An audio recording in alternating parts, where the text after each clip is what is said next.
Convergence, a gathering of sons on course to fill the earth with the knowledge of the glory of God by means of ceaseless prayers, ministry of the word, and breaking of bread.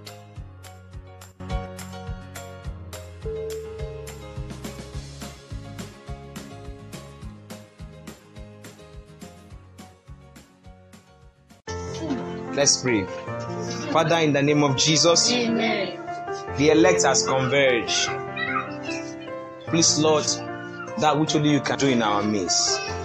Please, Lord, do for your glory in the name of Jesus. Amen. The word is going forth, Lord. Let it fall at the fertile soil of our hearts.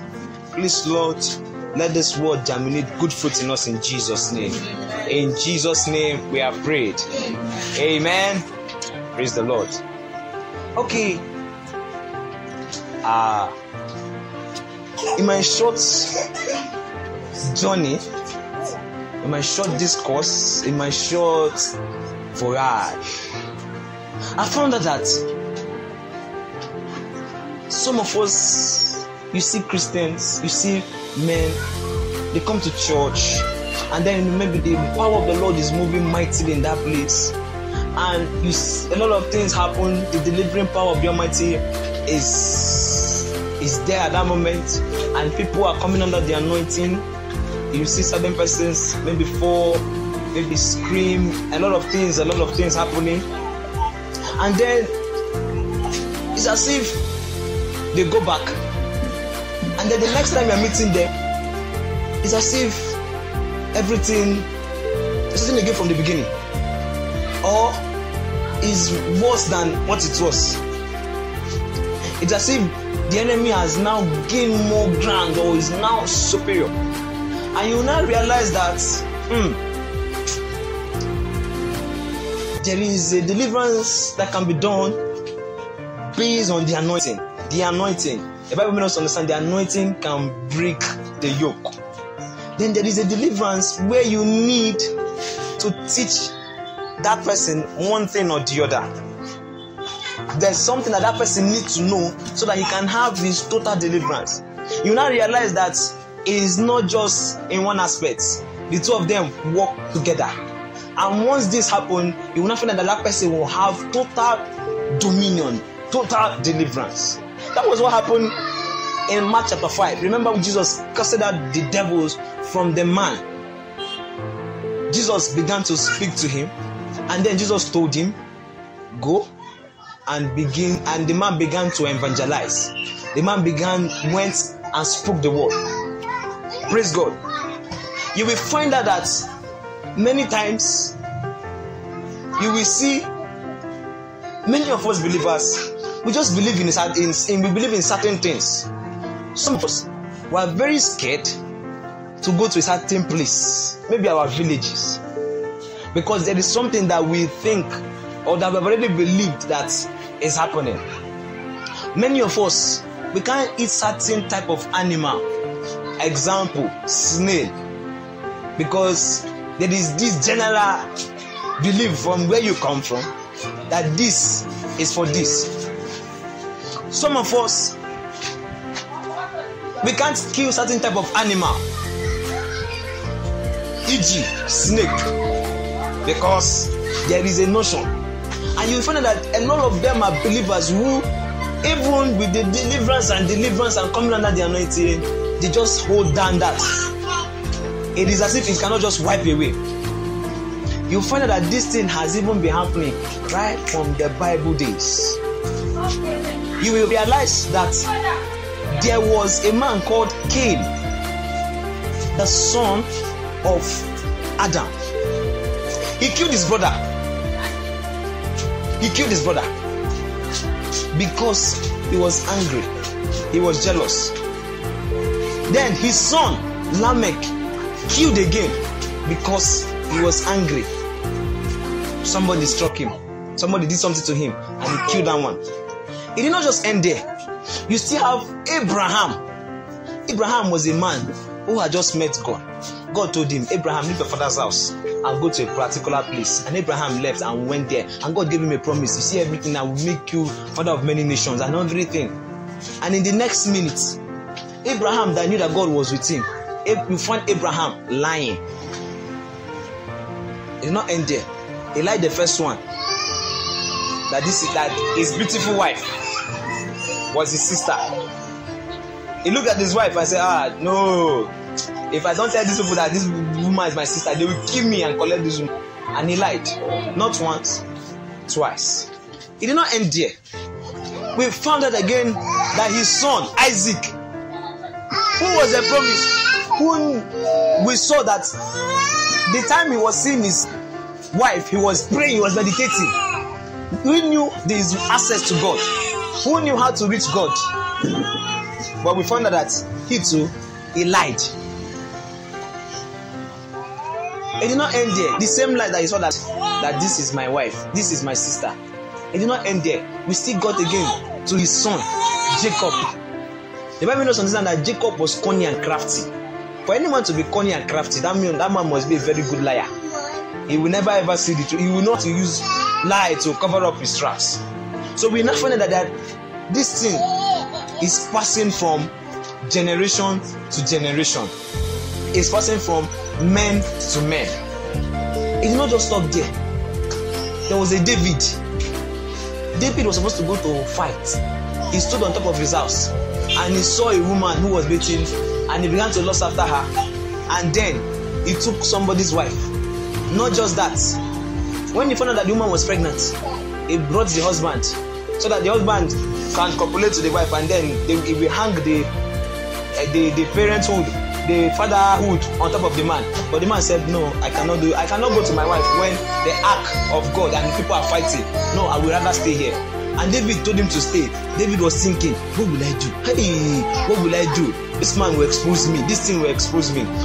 And the next day he gave him wine to drink, thinking that the man will drunkenly go to his wife. The man refused. David sent message. The man did not know that the letter he was carrying was the letter that would kill him. I pray that we will not carry the thing that will kill us unknowingly. And the man delivered the letter that killed him. David lost it and killed. Not just that, we now find out that in the next few chapters of the Bible, that his son, that lost too, was found in him. Praise God. What are we trying to say? Today we are going to be talking about, on the topic I titled, pulling down strongholds. Pulling down strongholds. Can you repeat after me? Pulling down strongholds. Pulling down strongholds. 2 Corinthians chapter 10, verse 4 to 5.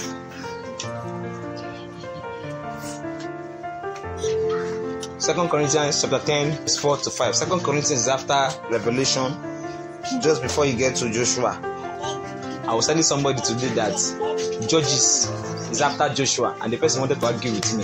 So now let me just tell you what 2 Corinthians is. 2 Corinthians chapter 10, verse 4 to 5. It says, for the weapons of our warfare, they are not carnal, but mighty through God to the pulling down of strongholds. Let's read that again. It said, for the weapons of our warfare are not carnal, but mighty through God to the pulling down of strongholds. Verse 5.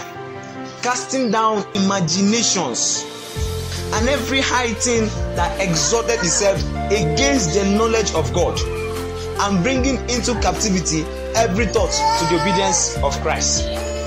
Hallelujah. Hallelujah. Amen. It says it's cast down imagination, every high thing that exalted itself against the knowledge of God, and bring it into captivity every thought to the obedience of Christ. We now find out the reason why many persons, many believers, is as if this deliverance is reoccurring. Amen. We now find out the reason why these things are reoccurring. It is because a stronghold has been created in the life of believers. A stronghold has been created in the life of a man. The enemy, what he does is just go to create a stronghold. He may not want to get all of you, but he just wants a space where he can dwell. And so when he reaches that space, he knows that this is my dominion. What happened to Abraham? He knew that if you push Abraham to the wall, Abraham will lie. And Abraham was pushed to the wall with his wife. Hey, Abraham said, Jesus, this is my beautiful wife. I know I don't have a son, no, but this woman, every day I wake up and see her, she always gives me joy. How would they take her from me? And the devil push him to the wall, and you will see him lie. The same thing happened to Isaac. Why? Because that stronghold, even if this man had talked with God. That is the same thing with many of us believers. We are Christians, but we find out that there are strongholds, there are certain things that we say, no, you see this area. No. This is not good area. This is how we believe it. Some of us, we have this mindset that there is nothing that can happen in that area. That is why many of us, we have seen, maybe because in our family, we have seen a particular pattern that nobody rises above a particular level. And so when it's that time for you to rise, you'll be asking yourself, is it me that want to rise like this? That's the stronghold that the devil has. You will find that you will go to a lot of prayer houses, you go for a lot of deliverance session, and you will come back, and it's as if he has left for a while. But that mindset is still there, and you now know that because of that mindset, he will always come back. In those days, there was this lady. She went for a lot of deliverance session. Why? Spiritual husband. She couldn't marry. And after every time, these things will be casted out. But when she goes back to sleep, they will come back again. Every time she goes, it's gone. When she goes back that same night, it comes back again. You know why? There have been a stronghold that the enemy has kept. He says the weapons of our warfare, they are not carnal. It may be true. Remember that the devil was only thrown out of the heaven, but his power was not taken away from him. It may be true that that thing that is happening is the reality in that place. Maybe if you kill that animal, something might happen to you. Something might happen to them. But the Bible says that the weapons of our warfare, they are not just mere things. They are able to destroy those things that the enemy does. Praise God. What is a stronghold? A stronghold is a place built to withstand attack. Is a place built by the devil to withstand attack. The devil will make sure that he just finds himself there. So he builds a stronghold. A stronghold is a place of domination. The devil will just come there and dominate. There's nothing that you tell this person. There's nothing you're going to say to this person that this person will ever hear you, because the devil is dominating in that area. What is a stronghold? A stronghold is a place of refuge. You will find that certain persons, they believe that sickness is their portion. You will find that they are wealthy. They have a good family.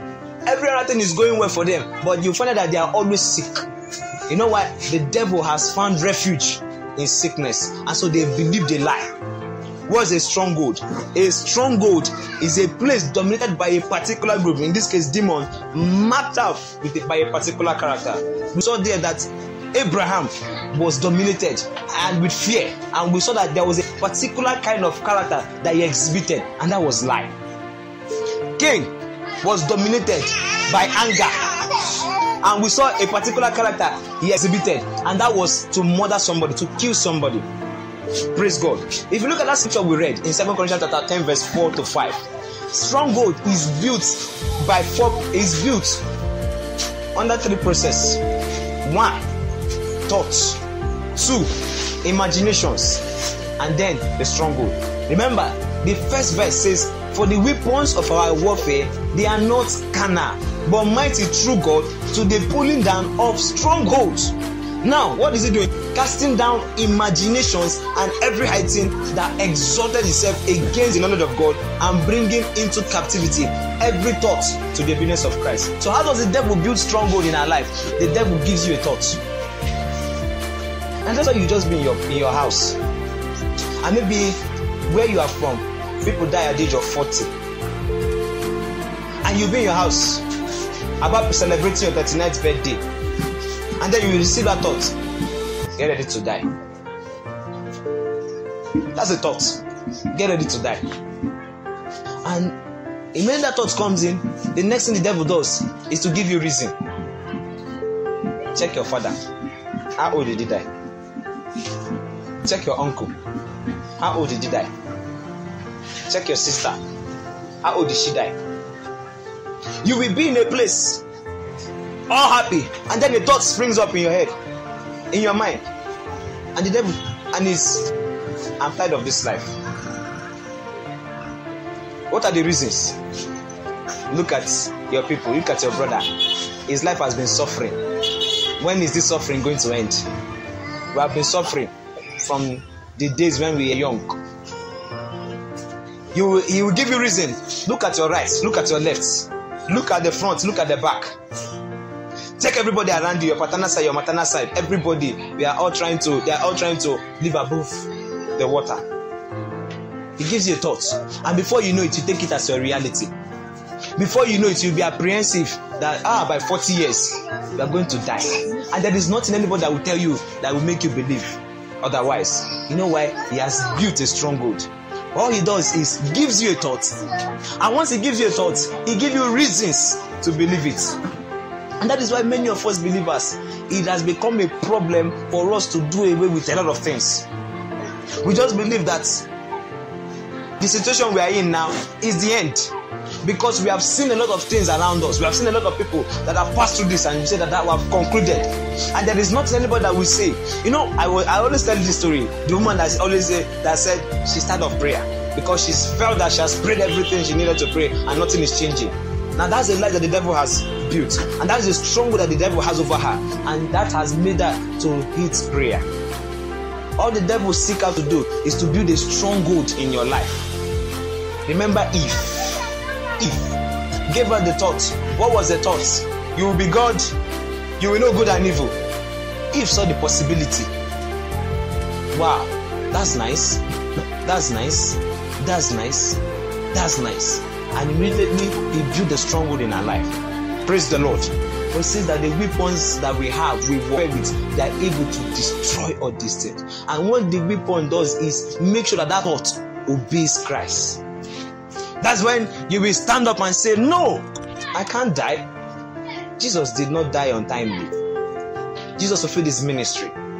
The Bible says that he will satisfy me with long life. So you, this thought, come into the obedience of Christ. You, this thought of poverty, come into the obedience of Christ. You, this thought that they will deal with me, they will harm me, come into the obedience of Christ. You can't do me nothing. Praise the Lord. Hallelujah.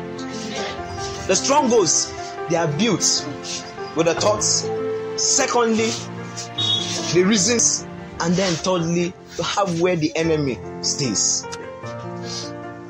There are three powerful ways that the enemy uses against believer. There are three powerful ways that the enemy uses to build stronghold against believer. These are certain things that we need to be cautious of. These three things are what the enemy is using time and time again. He has done it before and he will continue to do it. He has seen that it will succeed and it has never failed him. The very first one is the eye.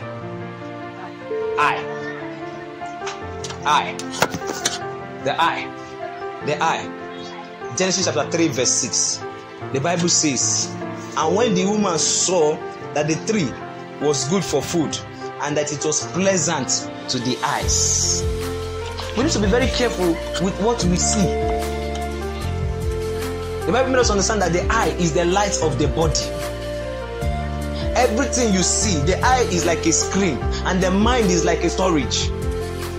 And that is why after you have finished seeing, long before you have seen what you have seen, you will find that your mind will begin to play that which you have seen. Many of us, because we have seen how our families have ended up with, so we have that built up, that stronghold built up in us, and that is the final sin.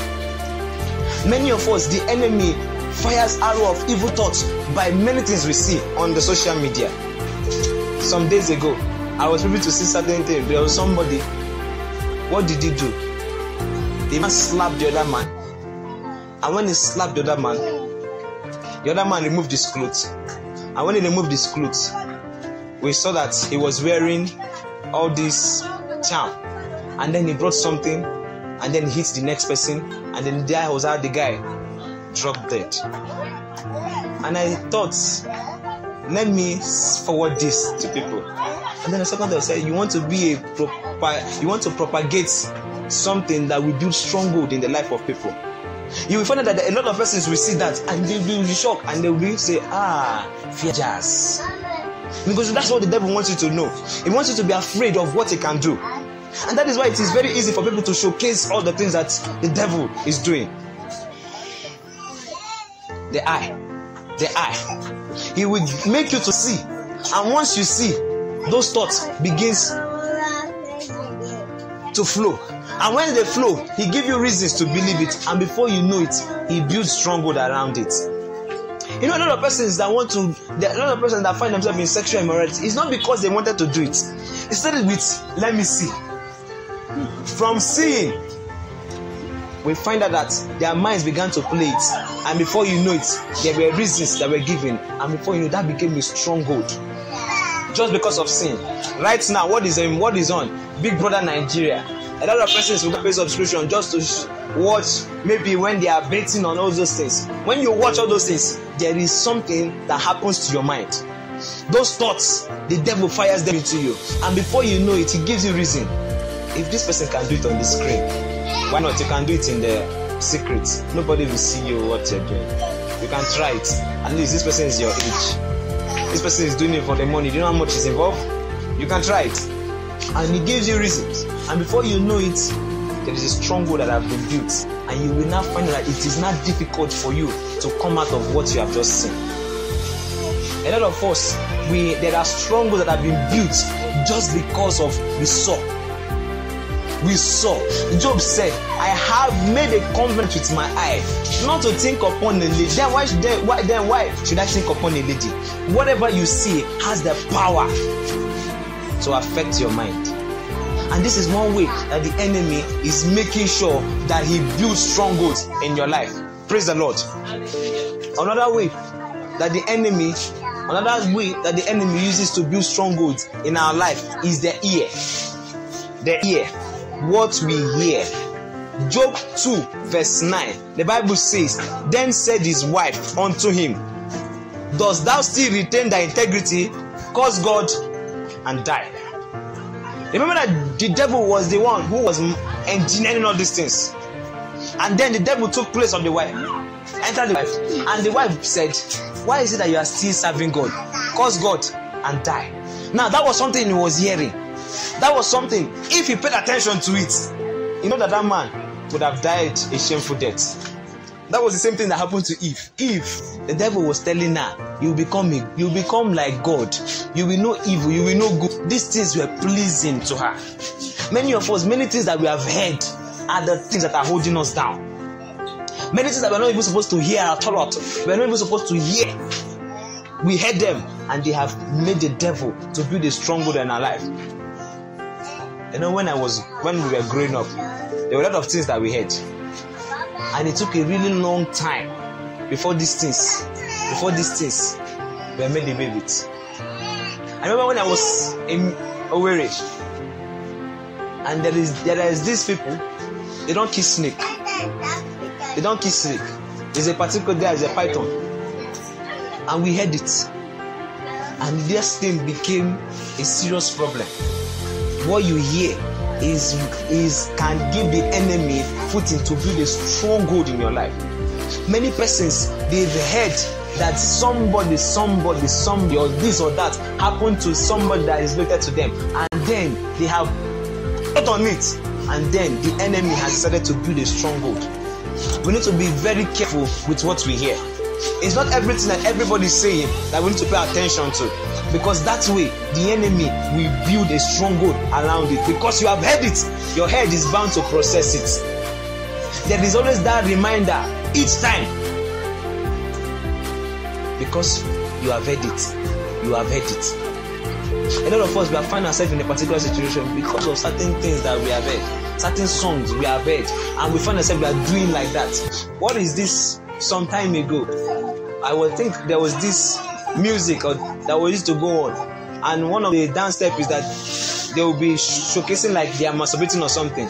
You know, a lot of persons that came under an influence just by listening to that song. We have a lot of persons under a vein of influence just because of the music that is going on right now. We find that young people, not even young people, even elderly ones, they are deep down these things of taking drugs just because of the song. Somebody said there is no song, every song you hear is either from the good spirit or from the bad spirit. There is no song that is on its own. Whatever you hear has the power for you to behave like them. Whatever is the source of the things that you hear, it has the power to change your whole being, to make you. That's what the Bible is, a transformational book.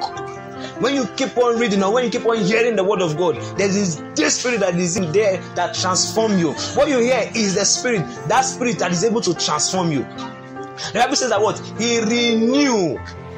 He restored my soul. We find that many of us came to Christ, many of us have heard everything that we need to hear that need to spoil our life. And so it's as if we are just there, that there are a lot of strongholds that need to be dealt with. And it takes us hearing the word of God constantly so that these things are broken. Praise God. Hallelujah. Another gate, another way, another entrance that the enemy uses to build a stronghold in our life is the mouth. Is the mouth. The mouth. Proverbs 18:21. The Bible says, death and life are in the power of the tongue, and they that love it shall eat the fruit thereof. I think this one is basically most of our mommies. You know, most of our mommies in their anger. Stupid boy. Useless stupid child. Useless boy. Idiot. Fool. I don't even know who gave birth to you. See your life. And you don't know, as you're speaking all those words, the enemy, okay, he's speaking stupid, he grabs it. All right. Foolish, he grabs it. All right. You are mad. All right, he grabs it. You don't have sense. All right, he grabs it. And by the time this boy or this baby or this girl grows to be an adult, you will now find out that he begins to exhibit this character, and you begin to wonder, when did I give birth to you? Well, this is no.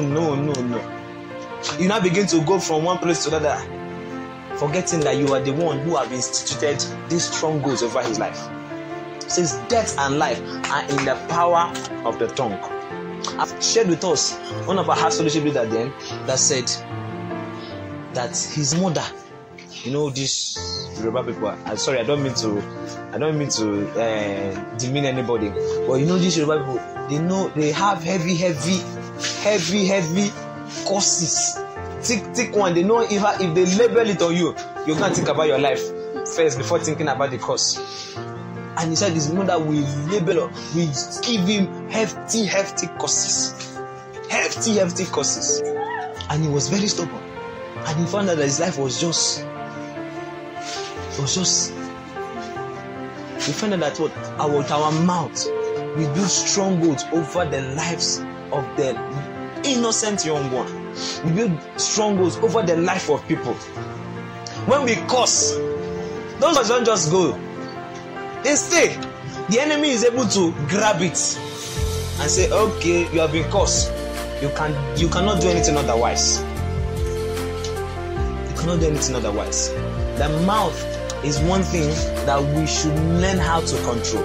It's one thing that we need to bring under the subjection. The Bible says that what out of the abundance of the heart, the mouth speaketh. Sometimes we are the ones that put ourselves in bondages. You know those things, I hear me.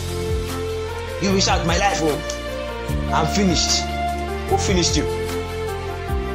That you have said, the enemy holds it. You talk to yourself,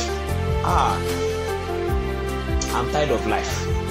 And when you say that word, the enemy hears it. You say that the enemy is just going on his own. But when you speak, I'm tired of life, he comes back. When he comes back, he gives you reason. Your child is at home. You have not paid your rent. They are insulting you. Look at your clothes. You have not bought clothes in 5 years. Look at your shoe. It's I swear to God. Nothing again about it. Nothing sensible about your life. Nothing good about you. Just there. Why not just end your life? It's very easy. Just go and buy overdose. It's simple. And like that time when sniper was invoked, they tell them, just take sniper. That person did it. That person did it. End this life. End it. Or find your way to Lagos Lagoon and jump inside there. Or Third Mainland, jump inside there. It was you who brought that to yourself by what you spoke. You said, I'm tired of life. That enemy was just going on his own. That demon was just going on his own. But because your mouth have spoken it, it comes back to give you the reason why you need to end your life. Many times we have brought ourselves under bondages by the words we speak. You are sick and it looks like maybe you have taken the first set of drugs. It doesn't work. The second set of drugs, it doesn't work. And the next thing that comes into your head is, my village people, they've come. I know. They have come. That is how they came for A, that is how they came for B, that's how they came for C. And before you know it, the devil that was walking on his own, he has heard you, he comes. Yes, now, it's your village people. When last did you go to the village? Check yourself. Check. They are the ones. Have you not seen the way that this person has been calling you? He has been calling you to check your life, whether you are still alive. That's why he is calling you. And before you find out that's a stronghold. And nobody that is doing you begin to fear unnecessarily. So we have found out that what? We have used our mouth many times to put ourselves under bondages that we are not supposed to have been. Under strongholds that the enemy is not supposed to have been over our life. Praise the Lord. There are operational mechanisms of demons. There are three things demons can do. They can oppress, they can obsess, and they can possess. Demons can oppress, they can obsess, they can possess. But as a child of God who has the mind of Christ, the Spirit of God, the demons cannot possess Christians. The demons, the last one, possession. The demons cannot possess. When we talk about possession, it means to own. Have you seen someone that is actually demon possessed? Oh my God! If you see the person, you just have to stay on your lane. Some time ago, outside abroad, there was a lady that was possessed in, I think, was it in a country? I don't want to mention country. It has to take the man of God traveling from another country to there, just so that person is delivered. When a demon possesses a person, it owns the person. Demon possession, it possesses. Do you remember that man, Mark chapter 5? The Bible made us understand that man, even chains could not hold him. They put chains. The man got everything. People that are demon possessed, they have this power, they can do anything. But believers that have the Spirit of God, the demons cannot possess you, cannot possess me. But what the demons do to believers is to oppress or to obsess. But he can't possess. He only oppresses or obsess. When he oppresses a believer, it's just to make sure he keeps a believer down with force. He makes the believer sad. And that is why you will find out that a believer that's supposed to have the joy of the Almighty, even him is always sad. He may not even understand why he's sad. He may not really understand why he's sad. It's as if everything around him is bitter. Everything around him is just is making him angry. And you will see him, he's always bitter. He's just always angry. He's always sad. That is one aspect of demon oppression. It oppresses people, just keeps you down. You will not just have joy. And when the demons obsess a man, it just makes the man preoccupied with a particular thought. And that's when you find out that a man that is obsessed, he's obsessed with tomorrow. What will I eat? He's obsessed with my children's school fees. He forgets that the Lord said, all you that are labor, that are without rest, come unto me, and I will give you rest. You will forget that there is a joy that the Lord gives, there's a peace that the Lord gives that passeth all understanding. The demons will tell him a lie that does not exist, and before that those things he will no longer be hearing. If they are talking to him, he said it is not possible, because his mind is preoccupied with one area. The demons, they just keep him busy. They keep him busy thinking about it. Maybe school fees, maybe house rent, maybe he has not married, maybe what people are saying about him, maybe his clothes, maybe how situation is, and he's just there. He's just there. He's just there. He's just there. He's just there. He's not happy. When the demons obsess a man, it just gives him area of thought. These demons, they know they can't get the believer. Now what they do is just keep you occupied. Let's disturb him here. Let's disturb him there. Let's disturb him there. Let's disturb him here.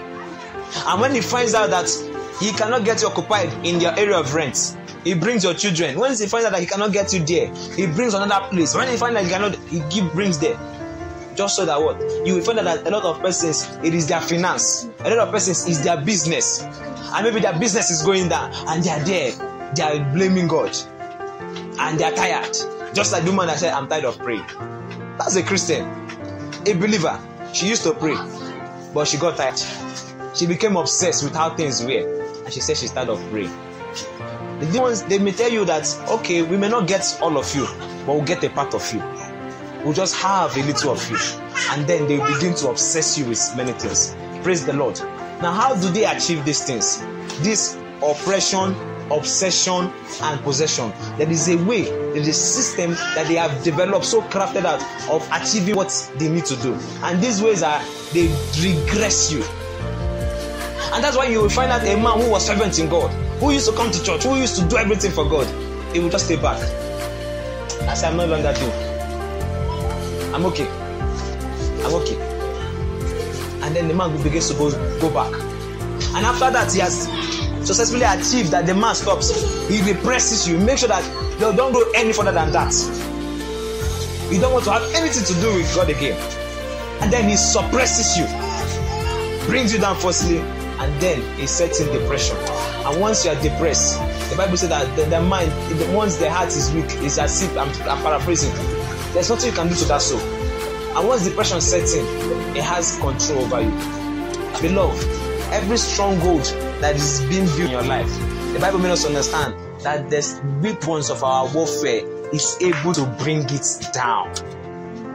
There's nothing that you think that is impossible with God that is impossible. The Bible makes us understand that all things are possible with God. And He has given us these tools to bring them down. That there is no thought that's coming to your mind that God cannot destroy. There is no fortress, there is no place that the enemy is dominating over your life that God cannot deal with. It says the weapons, what we fight with, they are mighty through God. It is not you who is fighting, but it is God that is fighting. Remember Goliath and David. What did David tell the children of Israel? He said that God is going to fight this battle and the victory will be mine. These weapons, they are not things that you and I are controlling. They are not weapons that you and I are able to use. They are not weapons that it is that these things are won over by our effectiveness, but because God is at stake, because God is in the equation, that is why these weapons are effective. So whatever you think, whatever it is that you think that is holding you down, the Lord is saying that those things can't be pulled down. Those things will definitely be pulled down if only you will use the weapons of warfare. If only you will use those things that have been placed in your hands. If only you will use everything. And then somebody is asking, what are the weapons? Let's turn our Bible to Ephesians chapter 6.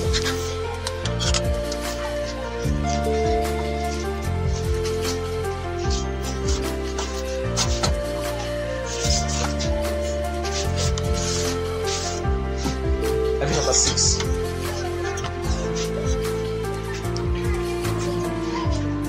From verse 12. Let me start from verse 10.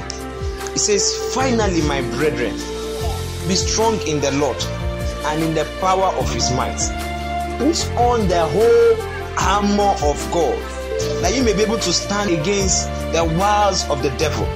For we wrestle not against flesh and blood, against principalities, against powers, against the lords of darkness of this world, against spiritual wickedness in high places. Now, wherefore, take unto you the whole armor of God, that you may be able to withstand in the evil day, and having done all, to stand. Stand therefore, having your loins girt about with truth, and having on the breastplate of righteousness, and your feet shod with the preparation of the gospel of peace. above all, taking the shield, faith, wherewith ye shall be able to quench all the fiery darts of the wicked, and take the helmet of salvation and the sword of the Spirit, which is the word of God. Then finally, praying always with all prayer and supplication in the Spirit, and watching thereunto with all perseverance and supplication for all saints. We have seen the weapons that the Lord has given unto us. We have seen everything in that scripture. We find out that there are some of them that are for defense. The helmet is for defense. The breastplate is for defense. But when it came to the sword of the Spirit, it is for attack. It is for attack. The Lord does not just want you to only defend. He wants you to attack. Archbishop Benson Dausa, he said something. He learned that the best way to deal with the devil is to attack. He doesn't wait for the devil to come. I'm paraphrasing his statement. He goes to fight him. He doesn't wait. Many of us believers, we only wait for the devil to attack us. And that is why when those thoughts are coming, there is no defense. There's no form of defense. There's no form of defense. Even before those thoughts come, what you do, you begin to speak the word. He said the sword of the Spirit is the word of God.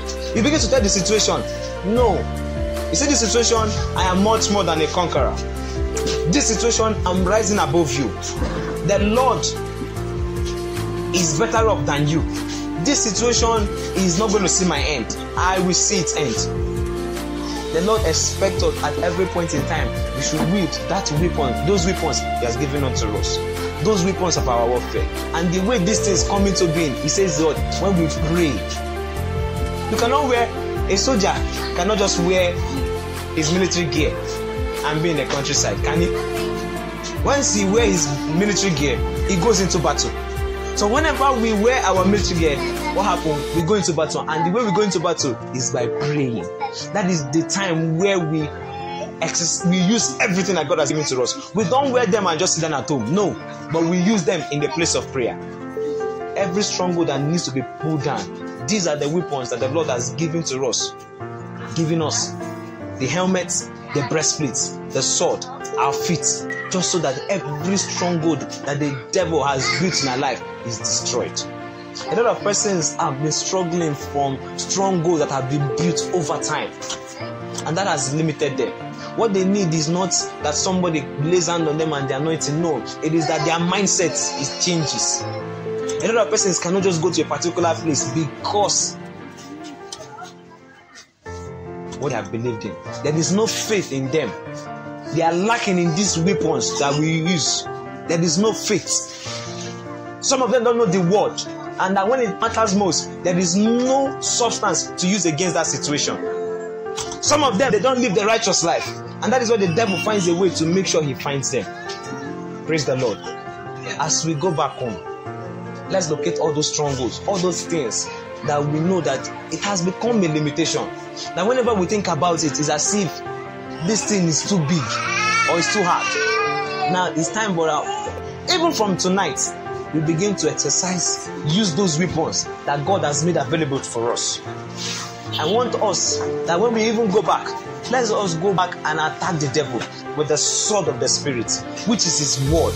This word that He has given unto us. And you will find out that every stronghold that has been built over your life will be destroyed. I know a people, I keep on saying it. I know a people, what's the stronghold that was built over their life? These people, they are ancient. The old men, they made a covenant. And when they made a covenant, they said that no man in that place will ever rise above the other. If anybody is to rise, let it be the married people that comes to that place. And over time, we have seen that those people, they just remain at that same level. There is no man in that place that have ever risen. All of them have just been there. The only people that rises are the women that they marry into that place. That's a stronghold that the enemy had until individually these things were broken. Can we bow down the head as we pray?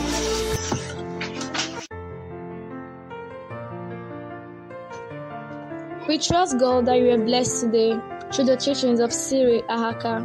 Have you been living a life not worthy of a son, a life plagued with sin, The day of salvation is now. As Holy Spirit places a conviction upon your heart, now is the time to repent and turn to Jesus. If you are this fellow, say after me, Lord Jesus, I acknowledge I'm a sinner and believe in my whole heart that you came to earth, went to the cross, died and resurrected by the power of the Holy Ghost. This day, I repent of my sins and confess you as my Lord and personal Savior. Thank you for the gift of your Holy Spirit that is at work in me. Amen. If you just say this prayer, contact us on 0703-216-1354 or email us at convengersmailbox@gmail.com. For your prayer requests and for more inquiry, contact us on 0703-216-1354 or email us at convengersmailbox@gmail.com. Follow us on Instagram and Twitter at ElectConverge, on Facebook at Convergence Meetings. Subscribe to our YouTube channel at Convergence TV. Thank you and stay blessed.